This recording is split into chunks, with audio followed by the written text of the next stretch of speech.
Hey there. I'm excited to announce this to you today. This is what you've been waiting for in your spiritual quest. This is something I've wanted to do for a long time, and I'm finally ready to announce it that it's ready to go. It's the Grief to Growth Community Circle. Now, this is a sanctuary where like-minded souls are united in their journey through grief and towards personal transformation. It's more than just a place. It's a beginning. It's a commitment to growth and understanding. Here you're finding not just a community, but you're entering a circle of trust and depth. You're going to engage with interactive coursework. You'll dive into exclusive podcast episodes and partake in discussions that illuminate the path from mourning to empowerment. This is a realm where every question is honored and every individual's journey is validated. To be part of this exclusive circle, visit us at grieftogrowth.com/community or look for the chat icon at the bottom of every page on the main website. Remember that entry is a privilege because I want to ensure that every member is as dedicated and genuine as you are. You must apply to join, but the journey within is worth every step. So go ahead and join us today. Check it out, grieftogrowth.com/community, and I look forward to seeing you there. Hi there. Welcome to Grief to Growth Podcast. Your host is Brian Smith, spiritual seeker, best-selling author, grief survivor, and life coach. Brian believes that the worst tragedies of life provide the greatest opportunity for growth. Brian says he was planted, not buried, and he is here to help you grow where you've been planted by the difficulties in life. In each episode, Brian and his guests will share what has helped them to survive and thrive. It is his sincere hope this episode helps you today. Hey, everybody, this is Brian back with another episode of Grief to Growth. And today with me, I have Kim Clark Sharp. She's been with me before. You may remember her from episode 78. If you didn't catch that episode, make sure you go back and look it up. She's a great person to talk to, a great storyteller, and she told a really fascinating near-death experience. I'm going to introduce Kim, and today we're going to talk about angels in particular, though. So Kim is the author of After the Light, The Spiritual Path to Purpose, which was published by William Morrow & Company in 1995. She's a founder of the Seattle IANDS Association of Near-Death Studies, which is the world's oldest and largest support group for near-death experiencers since 1982. She was named one of the 40 most influential people under the age of 40 in the Pacific Northwest in 1987. Kim's also the founder of the Department of Social Work at the Fred Hutchinson Cancer Research Center. She's a pioneer in the field of critical care social work. She's an international conference and workshop speaker. You may have seen her as a moderator at the IANDS conference recently, which was held online. She's been published in many journals, textbooks, and magazines. Kim's also a consultant to the news and entertainment industry. She's a co-teacher of terminal illness seminar at the School of Medicine, University of Washington. She's done that. She's a clinical assistant professor, and she has a master of social work. So that's quite a bit. But with that, I want to introduce Kimberly Clark Sharp. Hi. Okay, thanks, Mike. Nice seeing you. Our time is up. No, that's quite a resume. And like I said, I want to highly recommend anybody that didn't hear your earlier episode to go back and catch that. But if you could just briefly take us through your near-death experience, just kind of give us a background of who you are. Yeah, I would like to do that. Thank you. And then also add some more layers to your introduction because it just wasn't long enough. And by the way, listeners, I love Brian. So it's very easy for me to be at home in front of my computer monitor. We're talking like, hi, so I'm not in a very, very formal mood around Brian. Yeah, it's fun. But you're going to get the sincere, how does that work? The sincere Kim. Yeah. My near-death experience was in 1970. And I was in college and I collapsed for reasons that were never fully determined because the volunteer fire department from where my body lay in Shawnee Mission, Kansas, by the way, came with a portable ventilator that was brand new and they applied it with a seal around my mouth, turned it on. But there were two modes to this portable ventilator. To ventilate, go figure. Yeah. And then to the vacuum to extract objects that might be blocking a person's airway. And I had nothing in my throat, but the default was on vacuum. So when they turned it on, I already had been, according to a uniformed nurse who happened to be passing by my body and, waved down by my dad who was with me.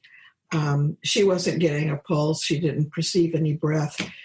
So whatever oxygen I had left in my body, literally I had the life sucked out of me. It was just, pretty dramatic. Mm-hmm.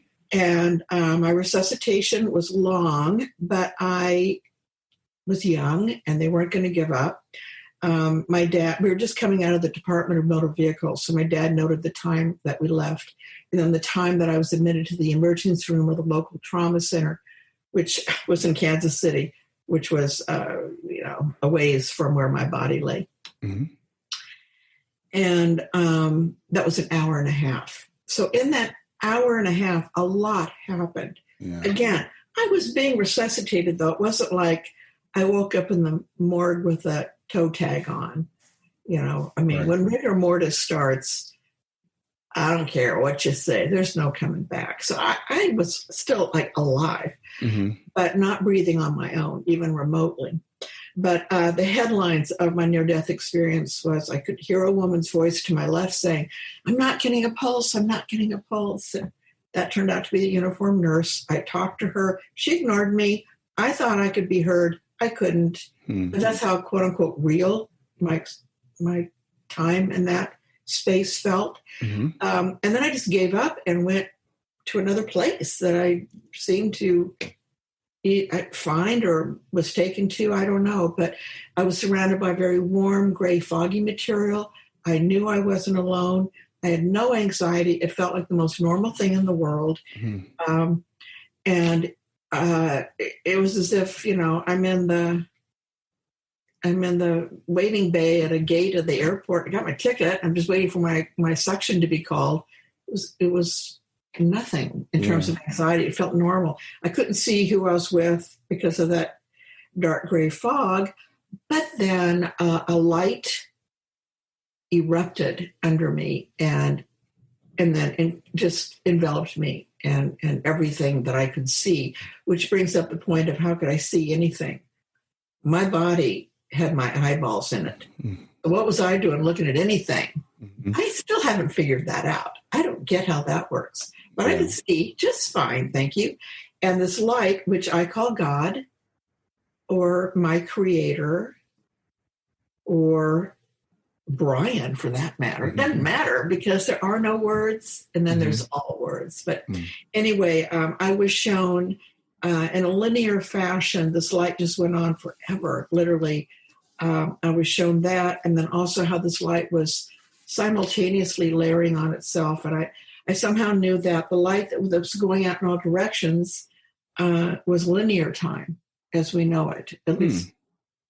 And I don't know if that's Earth time or universe time or what. I left my watch on my body. Yeah. But the layers were dimensions. And at my age, I don't even think I'd heard of, in Kansas, dimensions, but I got it. I somehow understood it. And that was also like unending. It was incredible. But the main thing is that this light was all love. It was just a love that even as a parent and a happy wife and a happy person on the planet, I have not been able to give or receive. It was beyond anything. And it was for everybody. I'd like to think that bad guys get theirs in the end, but no, this light, this God loves everyone equally. End of story. And then I was told I had to go back, argued. I'm here to say you can argue with God. You may not win the argument, but you can certainly give it the old college try, which is literally what I was doing. Yeah.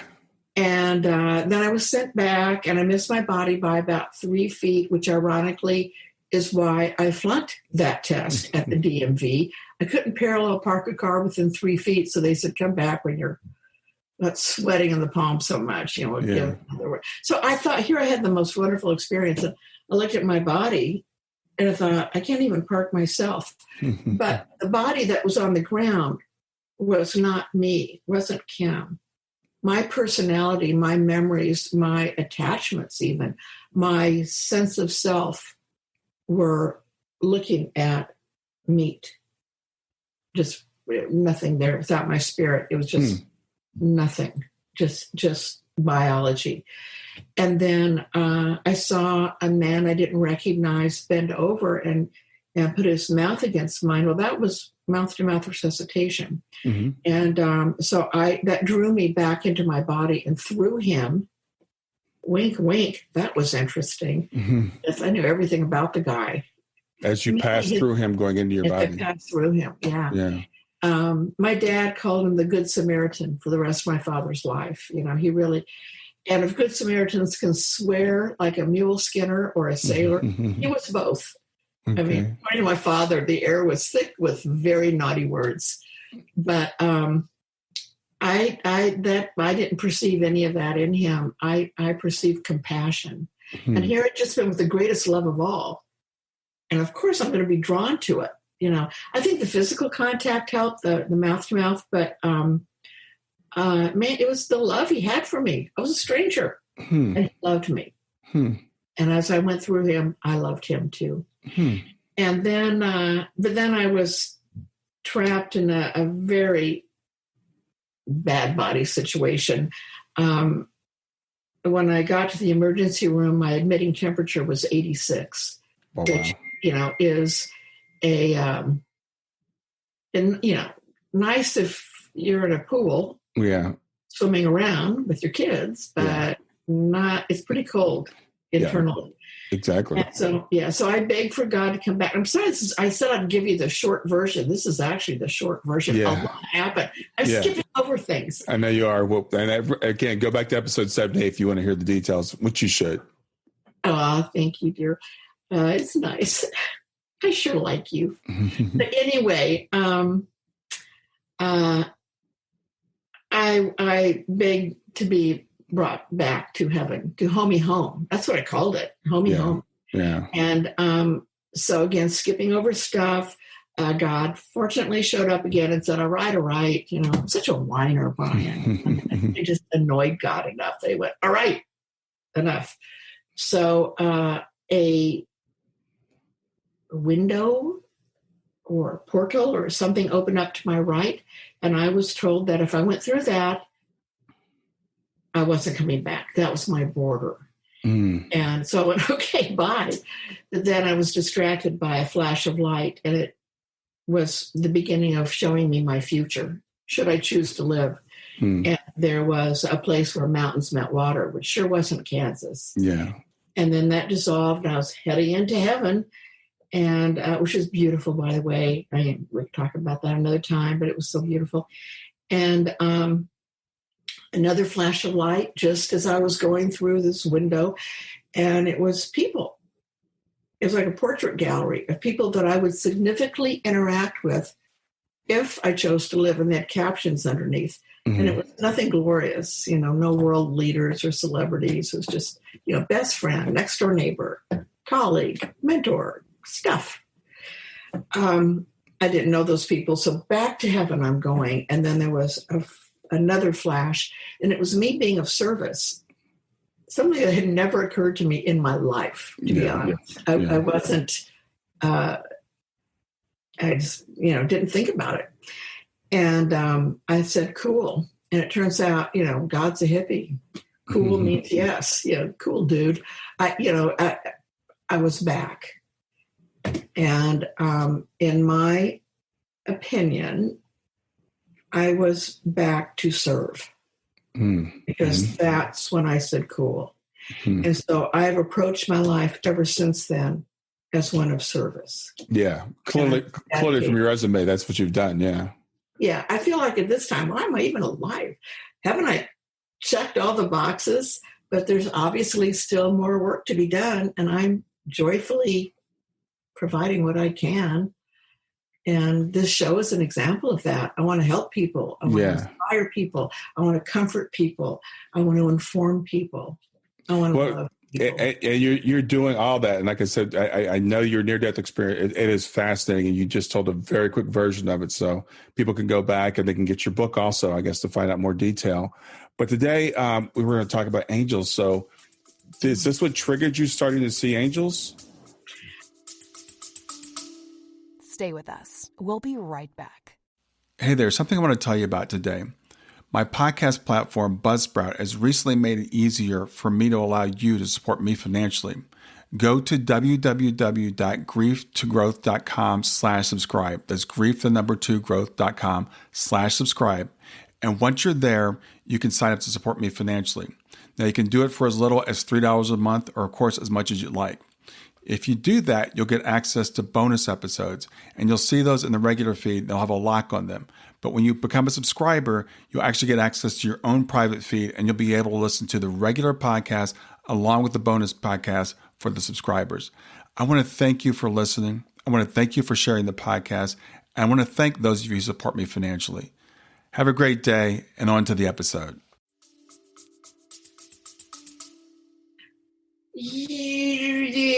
Yes and no.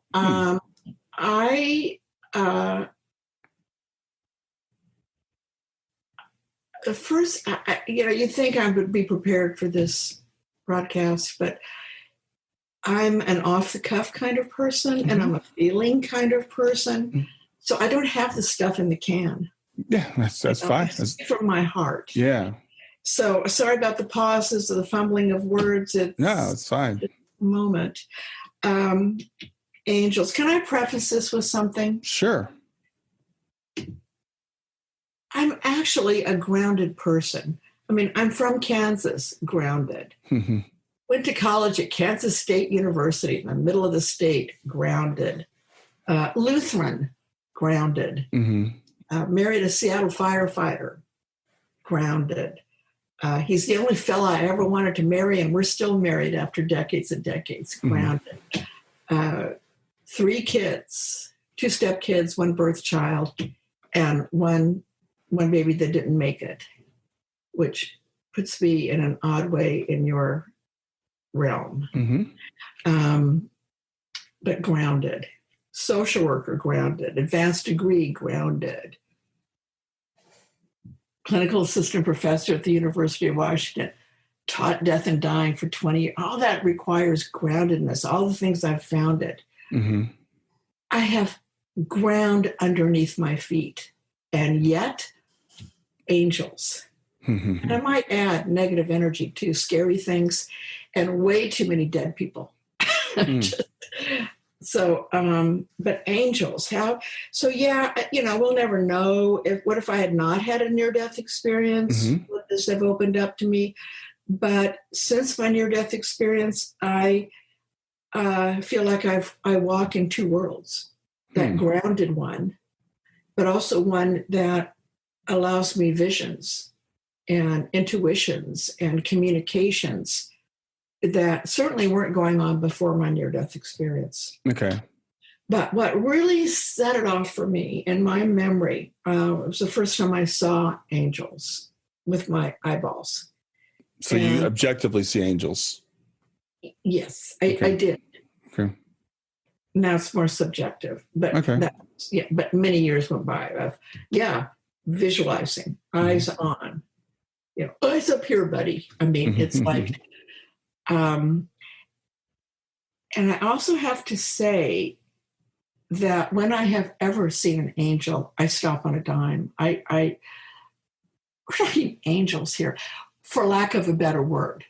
Well, we'll just say very positive vibes, spiritual, positive, holy, for lack of a better word. Okay.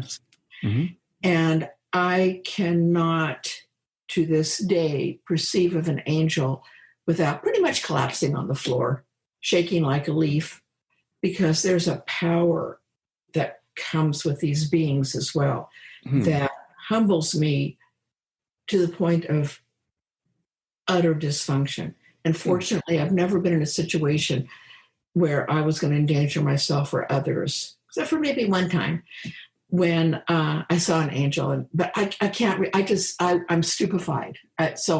When I talk about these angel encounters, it sounds so glib. In real life, it's not at all. I'm like as shocked as anyone would be, like, to see an angel. So it was about 7.5 years after my near-death experience. after a few years of perceiving, unfortunately, and for who knows why, but what I call negative energy. Some people might say demonic energy, but certainly bad juju. I mean, without a doubt, harmful, scary, terrifying, actually. And I bless those experiences too, though, because I think they led to the angel vision. And also those experiences led to a very powerful sense of myself in terms of dealing with negative energy, which shows up all over the place. And frankly, which politically sometimes is at risk, because I believe in underdog stuff, because I know angels are present. So I want to go support people that are oppressed or depressed. I'm drawn to that because there be angels. Yeah. And what can I say? Anyway, I had the unfortunate experience of not chewing my food properly. And that was peanuts. And one of the peanuts didn't fully digest. And as it was exiting my body, she says in the most ladylike fashion, it just tore everything. It was a sharp edge that just ripped through. So I became very ill, septic, had a bunch of surgeries that were not going well. And I thought, I want to go home to mom and dad. And I did for more surgeries. But I was single and young still, and really needed my parents to look after me for further surgeries, which were ahead of me, and by the way, successful. But I became septic there as well, which means full of bad germs. Yeah. And very, very sick. And I was lying on a couch in our family room when a very scary thing was approaching me no one was around. So I don't know if anyone could have seen what I saw or not, but it was a being that scared the snot out of me. And considering where my surgery was, I could use another word, come to think of it. Yeah. It was scary. Yeah. And I was petrified. And then all of a sudden I saw movement off to my right and then to my left. And I thought, what? And there were what to this day I call angels. And how I knew there were angels, I don't know, except for those feelings. They completely ignored me, as angels do. And but they came in and formed like a protective barrier between this thing and me. And I mentioned I'm Lutheran. All I could think at that time was the song, I Know That My Redeemer Lives. And I cannot sing, but it was like, I know. And I was so scared.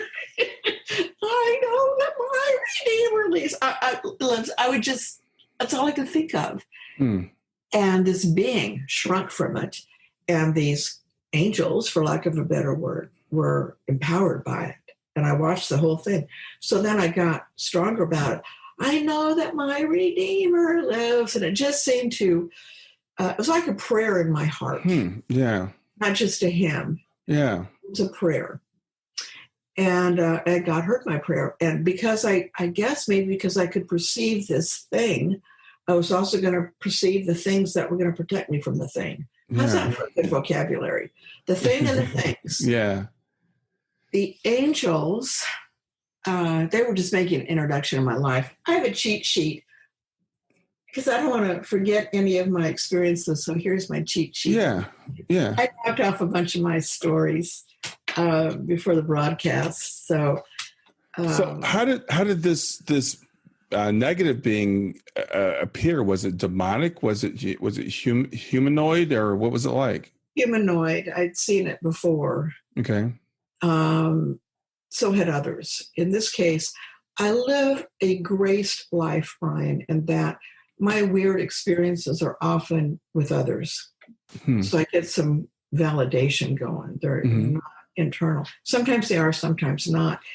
And I lived in a house with a roommate, and I had a lot of friends over, and this thing was fully present. It was nastier than I can tell you, and it grew in power, and it seemed to just want me. I felt weak in its presence, and it just wanted to attach itself to me. And I felt like turn me into a bad guy or something instead of a child of God. Yeah. But I already knew as a child of God. I already knew I was going to heaven. Right. So it's like, in a way, no chance. Yeah. Chance. But I was really happy to see what I perceived as angels. And there's a fellow by the name of Howard Storm. Yeah. Which actually was reminded of Howard's stories. You were telling yours. So he, in his near-death experience, also was surrounded by terrifying, similar creatures that were also after him. Why? I don't know. But for either one of us, or for anybody, I don't know why. Yeah. He was an atheist. He didn't know how to pray. He didn't know any hymns. So he gave like the Boy Scout oath. Yeah. The national anthem. I mean, all kinds of things. But again, the prayer was heard in his heart. Same for me with, I know that my Redeemer lives. It's I could have, I believe, said something in Hebrew or in Farsi or in Polynesian dialect of it. It's what comes from within. Right. It's not about the words. Right. But this thing did not like that hymn, and it sure didn't like the angels. And then when the angels were completely forming a barrier, and by the way, I'm like, which is what I am like all the time now. I could see them, so I can describe to you how I perceive angels, because it hasn't changed. Yeah. I'd love to know what an angel looks like. Yeah. For me, anyway, what an angel looks like. Big, huge, ginormous. Yeah. But humanoid. Human in appearance, kind of. But not of earthly size at all. Really big sons of guns. And I could see them. They were both visible and invisible. I could see them, but not see them. I could see their faces. I could pick up their intentions. They were not white like we perceive. Here, I have a metaphor. Oh my gosh, I'm going to drink an angel while I'm at it. This is a glass of water. That's how I see angels. It's like looking through a glass of water. So you can see the shape of the glass. Oh, I see. Okay.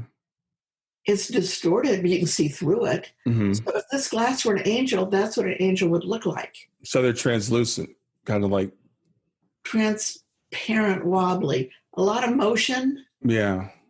And then I guess the space up here above the water would be where I would see their faces, which were different, were clearer than their bodies. But their bodies had a lot going on, a lot of motion. And so I guess if I jiggled the water, but I would spill it all over me. Yeah, let's not do that.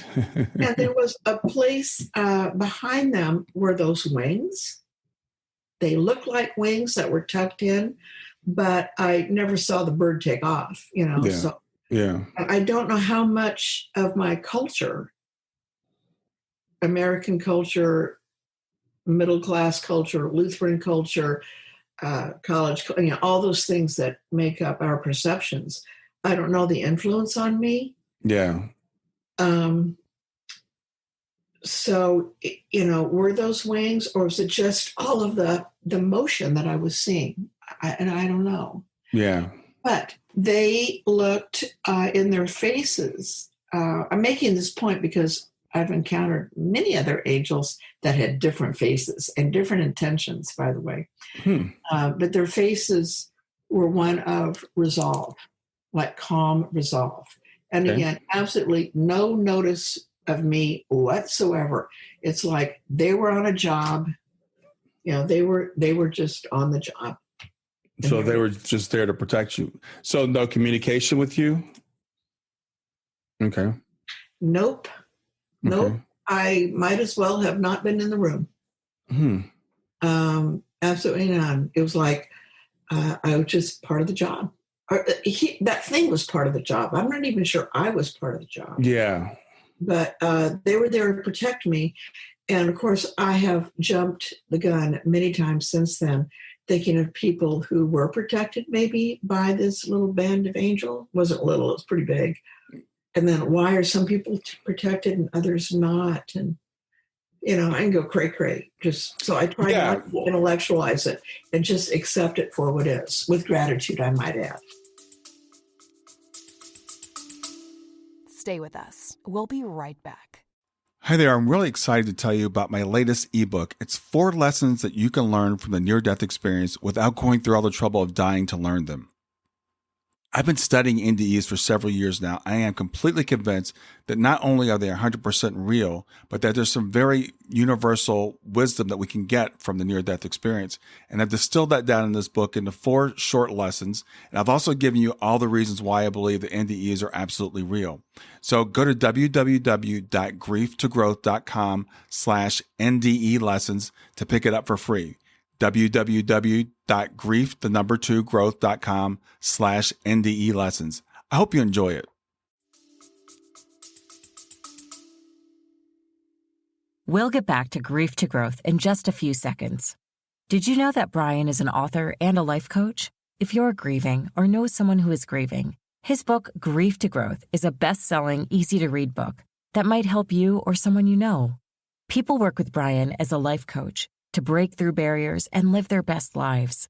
You can find out more about Brian and what he offers at www.grieftogrowth.com, www.grief2growth.com, or text growth, GROWTH, to 31996.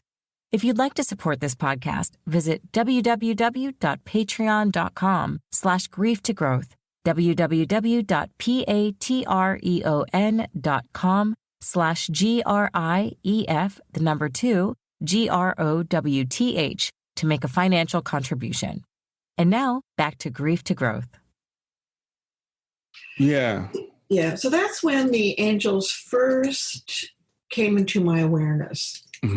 I recovered from all the sepsis and infections and surgeries and went back to work at Harborview Medical Center, where I spent 10 years. And you mentioned in my intro, I spent pioneering the field of social work in critical care. And where there are people that are sick and dying in particular, again, there be angels. So angels became part of my work. So you would see them when you were working with patients? Yes, sir. Okay. Wow. It was amazing. Amazing. They're busy. Again, utterly ignoring me. Could care less. Ready for a story? Yeah, absolutely. Story? Okay. Yeah. So there was a patient in coronary care, name of Saul. He was a local cardiologist. And as it turns out, the intern on duty was his nephew, who was studying to be a physician. Okay. And Saul was admitted, and he was doing fine until he wasn't. He went into cardiac arrest one day, and the nephew was in charge of the resuscitation, which never should have happened, but no one wanted to stop him. And he kept calling for paddles for poor Saul, which is, zap. And, Paul was not going to come back from that. But the nephew in love was not going to give up. So, shock after shock after shock. And people were looking at each other and then looking at me as a social worker like, we need to call this. We need to call it. But no one wanted to interrupt a acutely grieving nephew at that time. Sure. Then, in front of all of us, Saul, try this at home, people, Saul lying in bed, not having had a heartbeat, zapped repeatedly, sat up in bed without bending his legs, like a puppet would come up, or a doll. Mm-hmm. That's really hard to do, especially as an older gentleman. Yeah. But it's hard for anyone to do if someone's not holding your ankles. It is, so yeah. Full sit up, like 45-degree angle. Mm-hmm. And he opened his eyes and a little smile came across his face. And he was looking up like I am. And so I wanted to see what he was looking at. What the heck? And there, coming like from the sky, was a flying wedge of angels. The first time I saw the flying wedge, in it since. Okay. But this was a first. And it was as if I had vision that could be, I wasn't impinged at all by a ceiling or walls or multiple floors in a huge hospital setting. I could see through all that and see these angels, and again, like in a wedge, like geese. So like in a V formation. Yeah, geese, yeah. Thank you for the words. V formation. Told you, I don't have the stuff in the can. So Brian will now speak for me. And again, ignored. And they came down, and Saul is looking like astonished and happy. And they got to him and his body fell back. And I didn't see the angels anymore, but I knew they had taken Saul. It's like swing low, sweet chariot. Yeah. They came and took him away. Yeah. And then it was the social worker, yours truly, that went up to the intern and put my hand on his and said, no, he's gone. Yeah. He's so gone. That's a shared death experience that you had. You actually, yeah. Oh my gosh. I didn't even, again, you speak for me, Brian. You're better than I am. Yeah. That would be. Yeah. Wow. Exactly. Oh my gosh. Well, I got to go now. I didn't even think about that. You're right. Wow. Well, anyway, so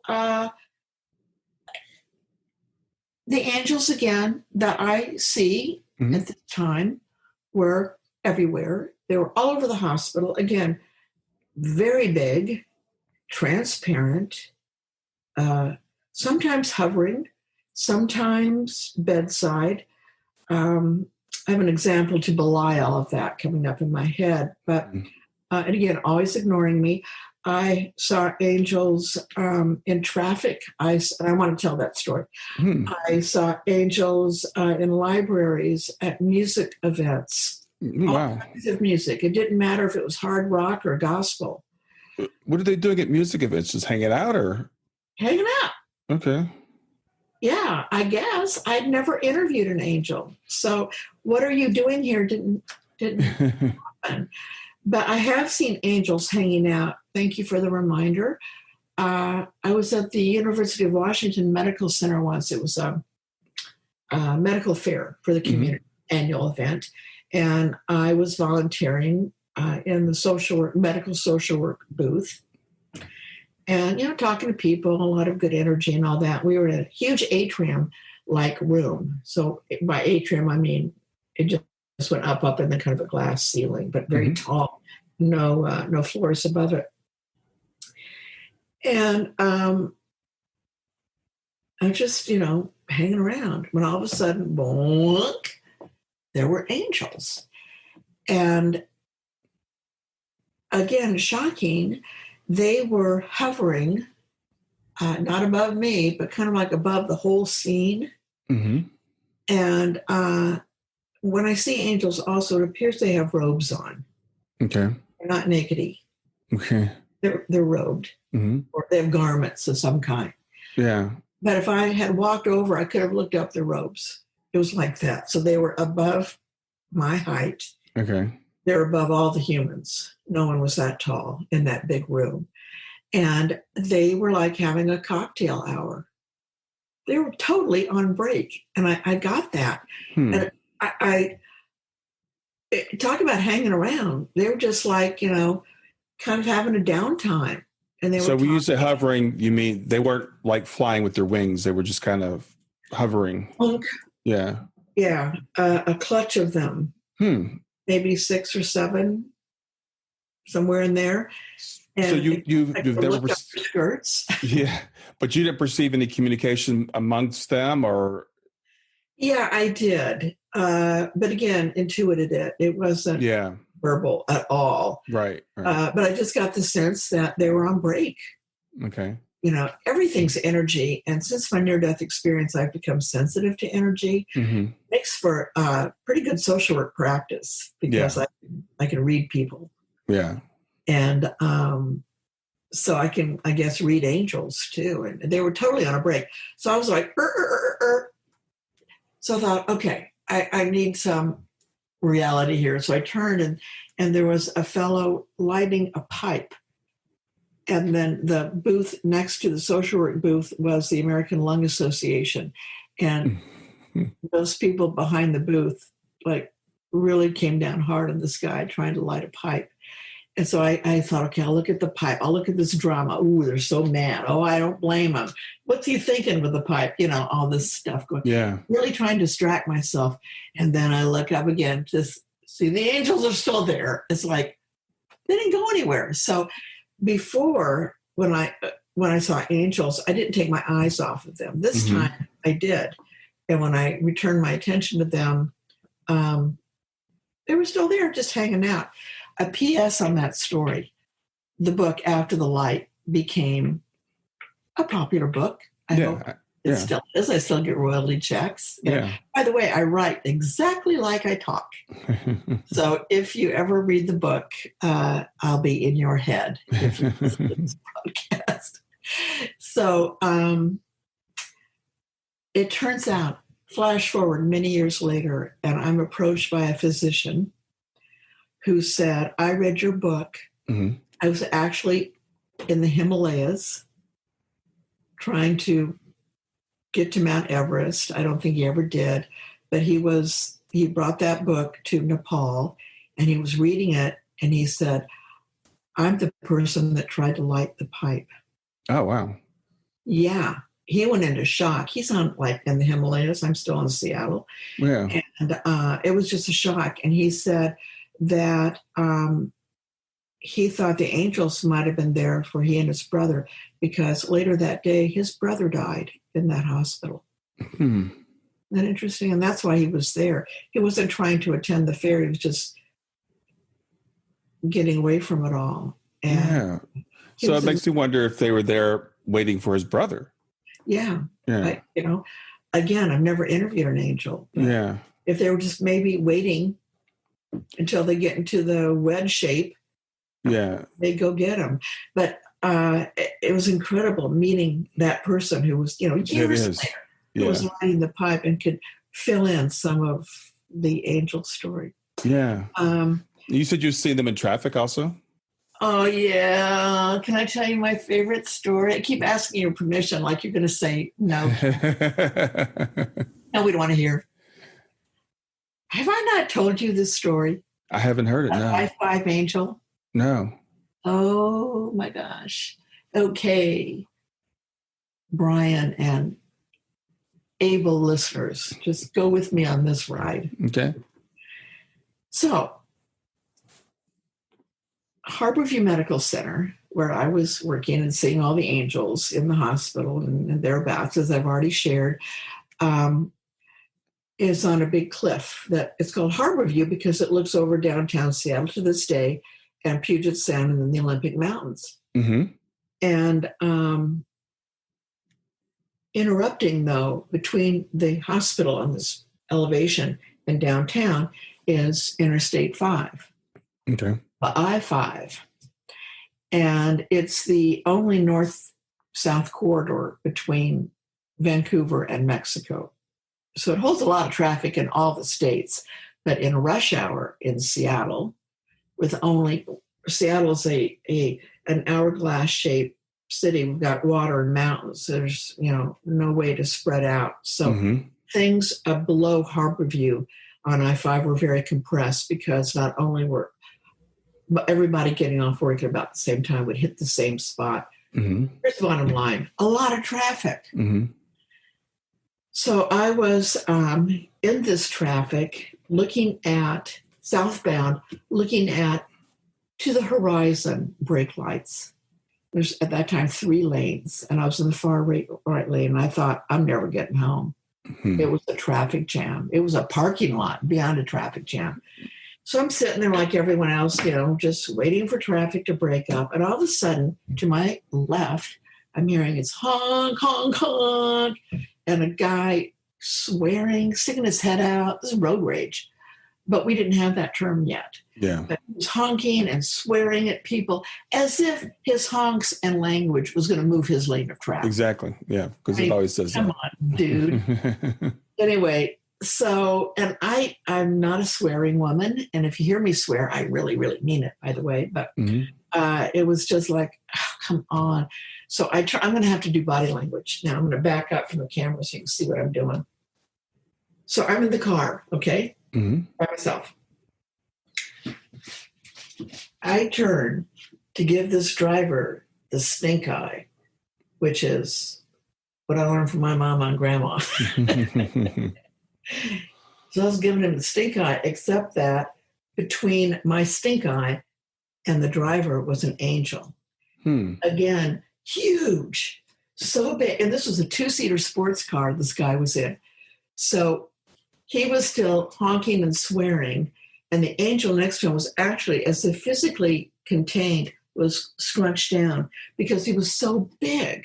He had, sat up straight. I think his head would have been above the roof of the car. Yeah. And I really would have freaked out. But I was freaked out enough. So here's Kim. So I'm like this, getting ready to, give him my best mom look. And there's this angel sitting there. So I'm like this, which is how I perceive angels. And the angel, too bad I'm in a chair. The angel was like, just for me, I'm over here going, yeah. Again, the usual ignoring of Kim. So in review, I'm like this. Right. And it's like this until the moment came. The only time an angel has acknowledged my existence, by the way, was right now. The angel slowly turned his head to me, looked me right in the eye, and did this. Like, what can I do? He's my guy. I don't like this any more than anyone else. It's free will time. This is ridiculous. I admit it. I'm not having any influence on him. His anger and ego are too out of control. And then the angel turned around and went back to ignoring me and looking straight ahead. And thank goodness we had all that traffic, because that lane moved before mine, and I was still, I couldn't believe it. Yeah. So angels, so there's another emotional, so now we have angels who are like guardians, and we have angels that come to take deceased people.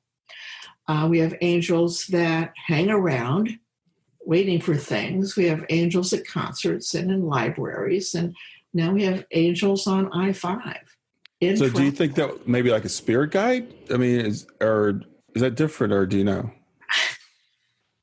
I think different. Okay. I think different, but that's just me. I'm not an expert. I only know my own experiences, but yeah, I love that angel though, because my ego got involved. I was like, oh, it saw me, it knows me. And then it was gone. Yeah. So, now, have you seen angels around you other than that time they were protecting you from that negative entity? Do you see them active in your life? Yes and no. More, I see them on behalf of others. Let me look at my cheat sheet. I'll be right back. Okay. No, it's right here. All right. I wrote these kind of like an order of memory. This wasn't about me, but it was shocking. again, now, other than the I-5 angel, I have never been acknowledged, whether it was about me or not.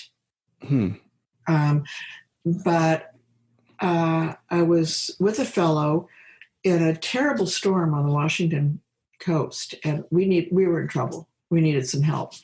And he had a motorcycle, and again, it was a bad coastal storm.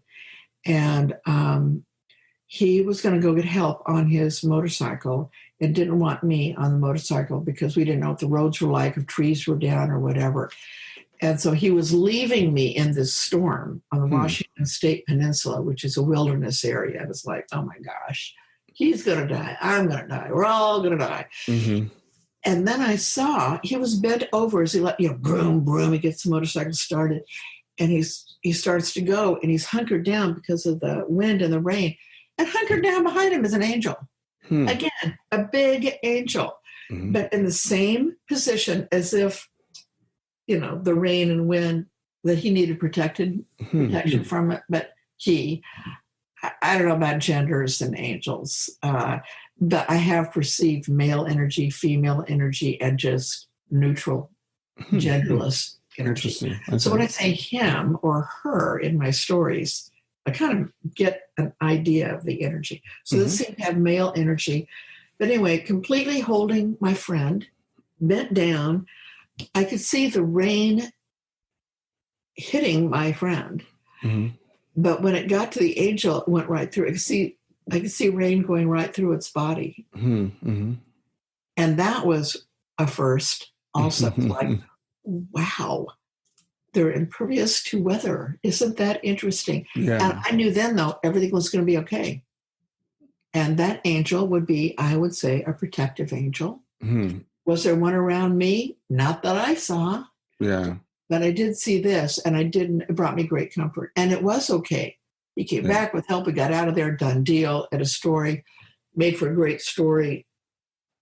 That's it. Then another time, we live above a beach in Seattle, called Alki Beach.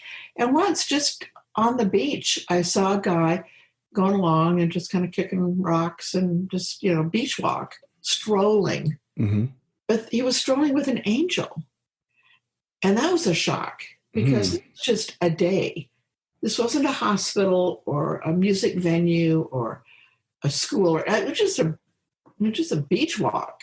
This guy had nothing going on. But walking along reminds me of that poem about footsteps, when you're alone.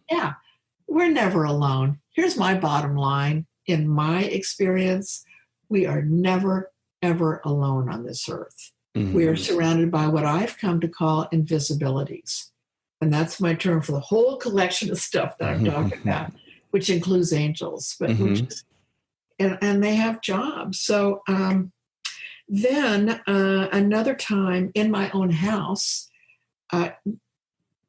there's a woman by the name of Elizabeth Kubler-Ross. Do you know her? Yes. Well, she was a good old friend. Actually, she was a mentor. Okay. Yeah, she put me on stage with her many, many times. And, we were buds. Well, she was in town and came over for dinner. And so she's at the end of this antique dining room set that my grandparents had that I stole from them when they replaced it, basically. Antique chairs, antique table. And Elizabeth, place of honors at the end. And we're about to eat, and Elizabeth starts disappearing. She's a little thing anyway, where she was. She's deceased now. She's a tiny woman. And I watch her just kind of slowly disappearing. The table's like, what the heck? Well, the chair was breaking and splaying out. Oh, wow. But it was enough to attract angels. And all of a sudden, I see her surrounded by angels who are tending to her. Just, again, in protection. Wow. So she didn't bump her head. And those are like angels in my home and in my very own residence. And that was mind-blowing. So that was another first. And Elizabeth packed a punch whenever she spoke. And I can assure you, she was never on stage alone. She packed angels, that woman. Wow. I don't know if they were attracted to her energy or they were her guides or what. Mm-hmm. But when I told her about it, she said, well, what do you see? And I said, well, I didn't know it was a test, but it was a test. Gosh, you're bringing up all kinds of memories for me. I miss Elizabeth, by the way. But anyway, I said, well, I'm looking around and it's easier for me to see angels out of the sides of my eyes. I somehow, if I look directly, they kind of move off to the sides of my eyes again. Mm-hmm. So I learned in that moment to do what I, to this day, call angel vision. But I kind of, if I just sort of let my eyes relax and not really see anything, even though there's something in front of me. Yeah, go out of focus. Mm-hmm. Yeah. Mm-hmm. Say that again. Go out of focus. Yeah, out of focus. Mm-hmm. Thank you. You're giving me good words. So I just, just go out of focus. Then I could see. So I just did that for the first time deliberately to see an angel. I relaxed my eyes and didn't try to stare at anything. And I said, okay, well, they're really big and they look tough. And they're not white. I can see through them. Mm-hmm. And they might have wings or not. And they're definitely wearing robes. And did I mention they're big? Yeah. And did I mention they look rough? They look rough and tough. And she didn't say a thing. She went, like that. I thought, well, there goes that friendship. You know, why did I even say anything? But later I learned, after she had processed it, that's exactly her perception. That she had angel guides and that they were big and they were tough. And then she also said, I know your angel guide. I was like, what? Yeah, by name. Oh, wow. Yeah. Wow. More of a guide, less of an angel. Right. But I said, well, that's got to be one tough angel too. So you asked about what I sense is that I'm surrounded at all times by 13 to 25 angels. It's weird. It's a big pack, but I also think I'm super high maintenance. So, I have this scenario in my head of angels going, oh no, don't send me to the Kim. No, I'll be good. No. So I don't know what I generate that needs that much about me. But I must generate a lot because it's there, and I can sense those right now. I can sense stuff around you right now because I'm like in that mode. So you sense them, but you don't necessarily see them. No. The last time I saw an angel, I was pregnant. And I was at a piano concert. It was over Christmas. I was with a friend. And all of a sudden, the piano concert began, and there was an angel sitting on the table, like it was going to burst into song in a nightclub, that kind of thing, like feelings. I mean, it's just, what's the angel doing on the piano? It's like, what? That I hadn't seen before. Wow. So I turned to my friend and went, oh my gosh, there's an angel on the piano. And I could still sense the angel, but I couldn't see with my eyes the angel. It was like, what the heck? And that was the last time I ever saw an angel with my eyes. And that's been 30 years. But I think it's because I was about to be a mom for the first time. And would I be a good parent if I were distracted by seeing angels? I think not. So I think as long as I'm in mom mode, I don't need to see the angels. But what was never taken away from me was the perception of them. So I can perceive them all over the place. I walked in not that long ago to another intensive care unit waiting room where someone I knew husband was dying, and didn't know her well, but I was sent there by the social worker because she was all alone. So I went, sure. And I walked in and then burst out with, oh my gosh, there's 3 angels here. Because again, I'm like, I can't, I can't not react. Yeah. And she thought that was related. She leaned into it. She said, what do they look like? And I described what I described you. This one there, one above you. And there's just 3. And she was blown away. Her husband did die. Years passed. She got back to me and said, since then I've been to a number of readers, like psychic people. And she said, every last one says, you've got 3 angels around you. So she said, I want to let you know because you were the one who started that. So that was validating. And like anyone, I love to be validated. Yeah. But there are times when angels have been around me that I haven't perceived it, but others have, which is also interesting. Yeah. One of those times was when the baby that I was trying to deliver didn't make it. Mm-hmm. And that's a tough time. Yeah. And I was very upset. And in my real time, I was just uncontrollably crying. I just was sobbing. I couldn't, upon hearing, wouldn't be going home with the baby. Yeah. A friend of mine in Hawaii called me a few days later. She had no idea I was even pregnant.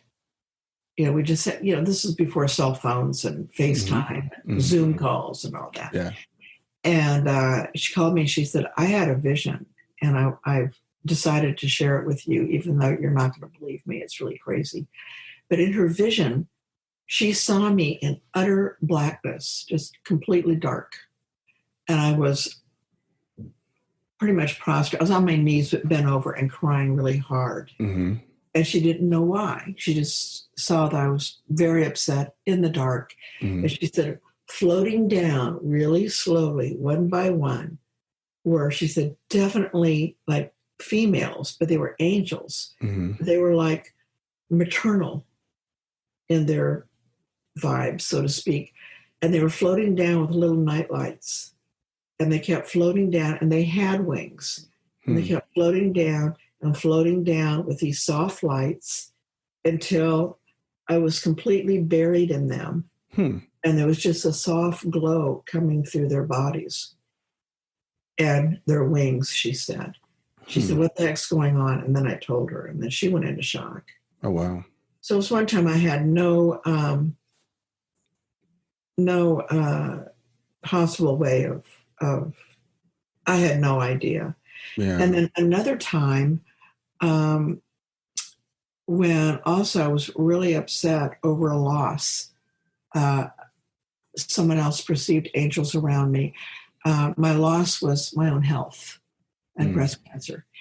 And I had, at that time, 8 to 10 months to live. And, because of my near-death experience, I'm fearless. But again, I was also a mother. And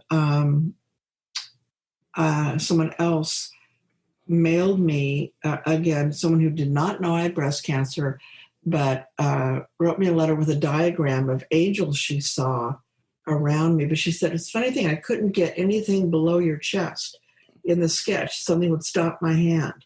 I could draw the angels, and she did. But again, she didn't know I had breast cancer, but this would not come out of her pen. Wow. So, but I also was completely unaware of angels. So then there are times when I have been the angel. And that's cool. Yeah. I think we're all capable of being angels in the right circumstances. One time was, can you stand these stories? Are you still with me? I'm still with you. Yes, absolutely. Okay. I don't even know what our time is or anything. I'm just... We're getting close. Okay. Well, 2 more stories. Okay. I had gotten gas in town. I used to be young. Go figure. Yeah, we all were. Yeah. Better hair. Young and pretty cute. I've been getting gas, at a gas station in Seattle by Harborview. And I pulled out of the gas station, and this guy ran up and said, you have a flat tire, you have a flat tire. So I was like, oh. So I pulled into the dark alley. Of course, it had to be an alley, and it had to be dark. Even though it was evening, it wasn't nighttime quite yet. And I pulled in, and I got out of my car to look at, what tire was flat. And I see this guy approach me, and I thought, okay, I don't have any flat tires, and we're in a dark alley, and he's going to assault me. There was no question. No question. And for anyone who's has foreknowledge of an inevitable assault, it's a dreadful place to be. Yeah. That way.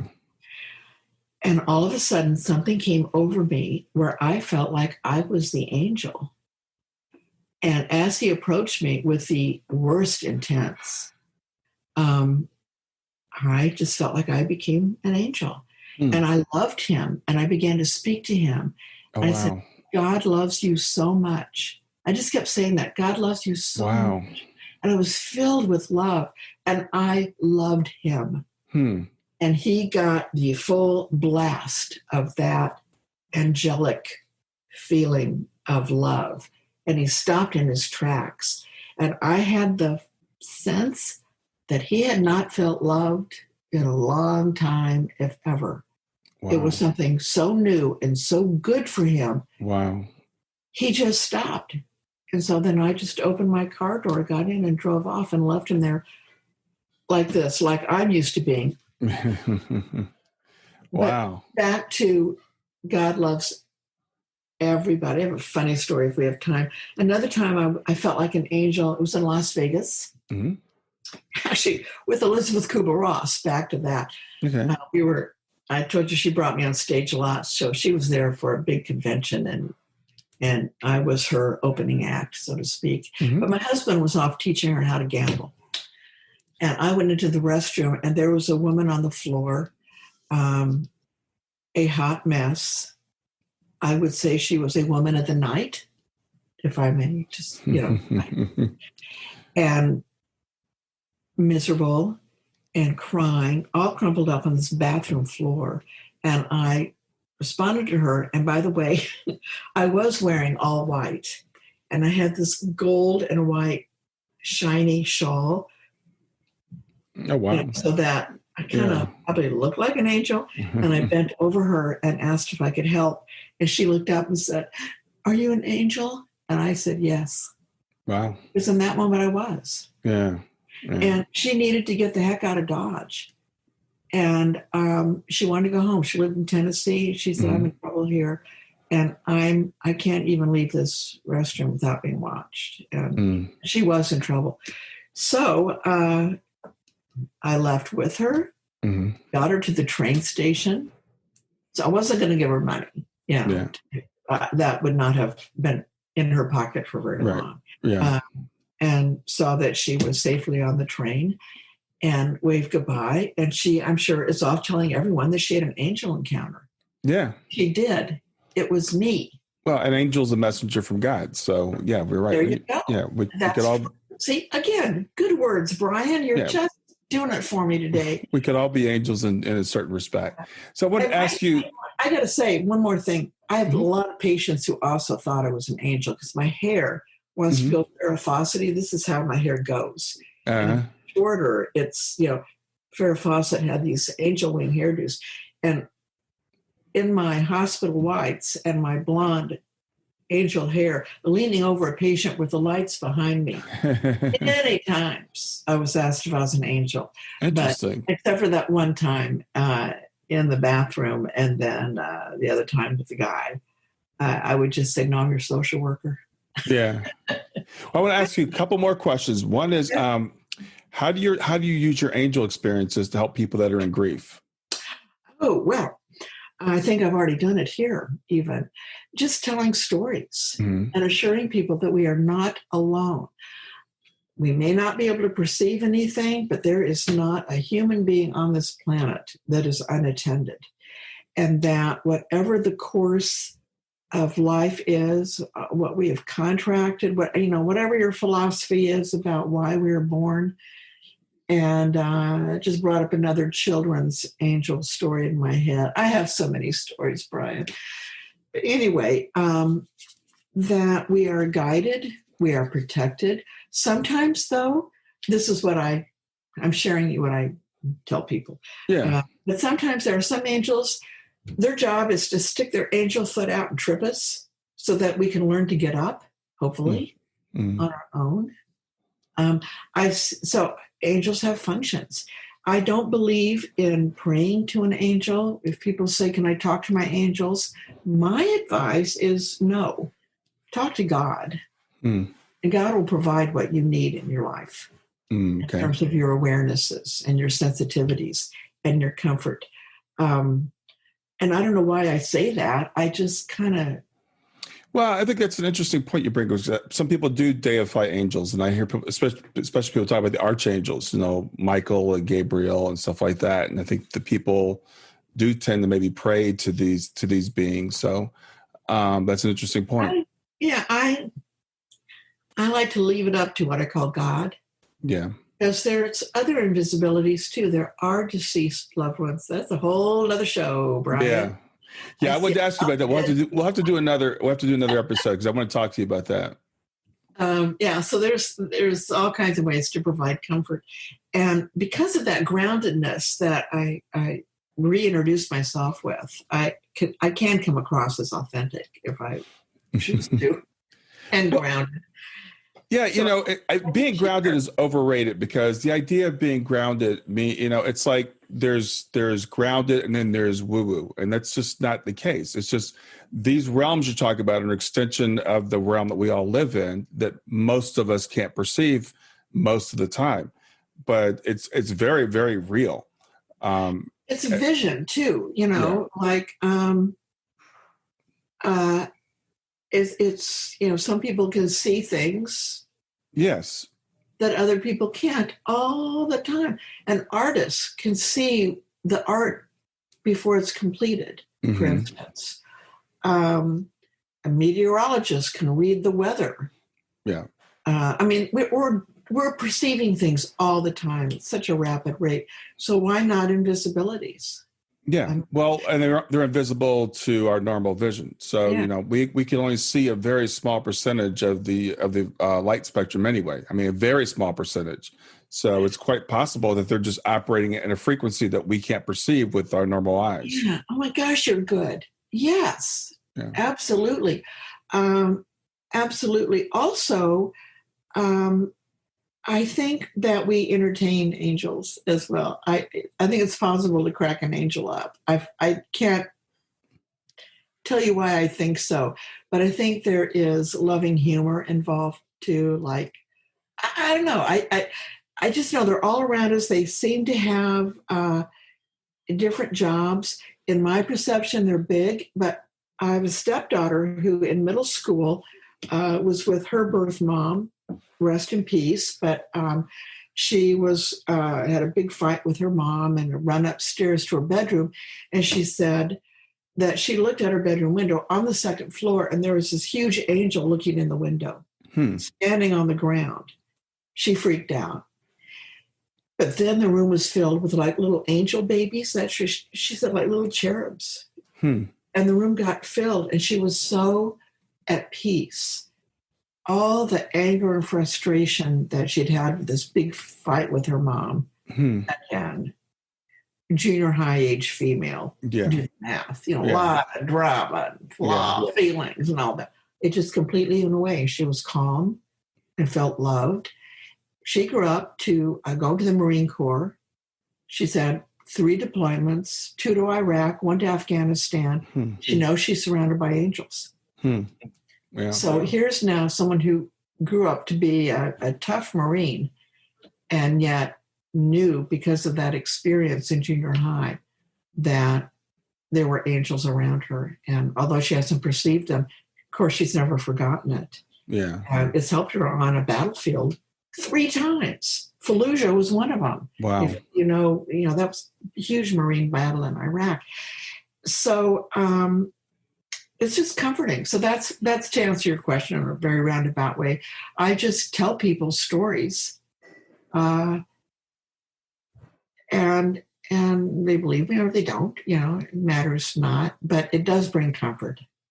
Yeah, I think so. It does bring up, and it's a tough question that I know you don't have the answer to because I work with a lot of people whose children have transitioned, and they'll be like, "Well, why did this person get an angel to step in?" and stopped this accident from happening, but my loved one didn't. And that's a question that I think people often ask when we say we're protected. But I guess for me, to answer my own question, I think that we all have to leave this world at some point. So at some point, their angel may be there to take us home. Yeah.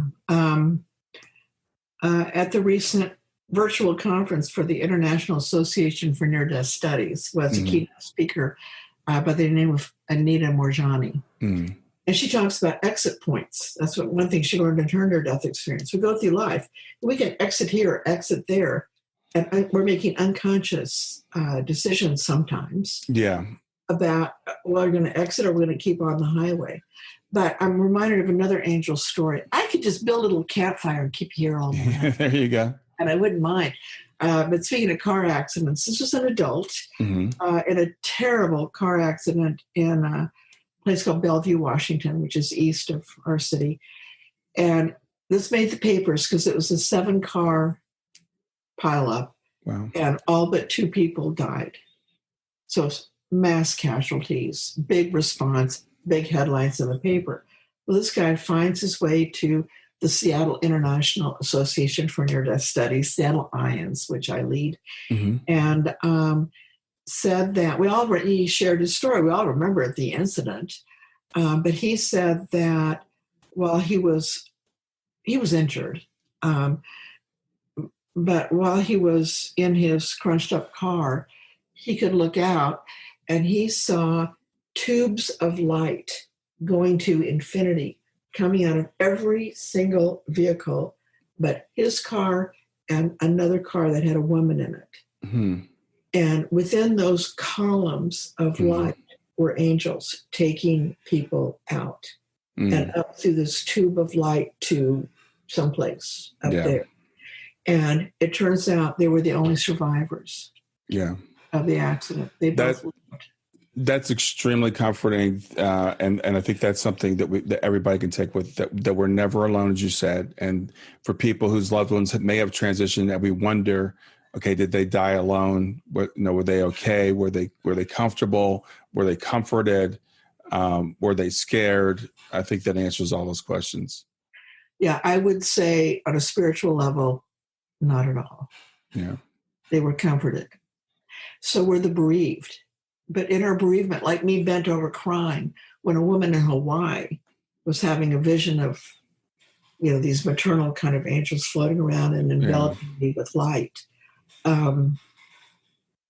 we may not be aware of it in her grief, right? But they're there for us, and they love us. Yeah, they love us. Yeah, that I think it's a great way to end. I really I enjoy talking to you. We could do this all day, so I really appreciate you doing this. It's very it's comforting for people to know. So, anything you want to say before we close? God bless you and keep you, and may angels watch over you. Awesome. Thanks a lot, Kim. You enjoy the rest of your day. Thank you. You too, Ryan. Bye. Well, I hope you enjoyed the episode. I want to make it really easy for you to reach me. So just send me a text to 31996 and simply text the word growth, GROWTH. In fact, you can right now just say, "Hey Siri," send a message to 31996. And when Siri asks you what you want to send, just say growth. You can do the same thing with OK Google. Thanks a lot. Have a wonderful day. Thanks for listening to Grief to Growth. Brian hopes that you find this episode helpful and will come back for future episodes. Brian's best-selling book, Grief to Growth, Planted Not Buried, is a great resource for anyone who is coping with grief or knows someone who is. If you enjoy the podcast and would like to support it, there are 3 things you can do to help. The first is to share the podcast with someone that you think it will help. The second is to go to iTunes, rate, and review the episode. The third way you can support the podcast is by becoming a patron.